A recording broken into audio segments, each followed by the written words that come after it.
Merry Christmas, Happy New Year.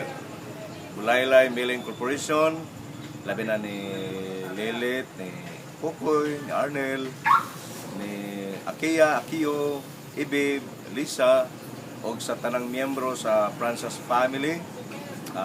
Merry Christmas, Happy New Year. Sana nga permanente nga ang atong mga relasyon sa katao, mahumugaway permanente ang ato ang kasing-kasing alang sa mga tao o ang tanang tao sa diha nang ginahanglan diha kaninyo sa inyong pagtabang sa negosyo nga diin ang reconciliation permanente nga naa kanato permanente.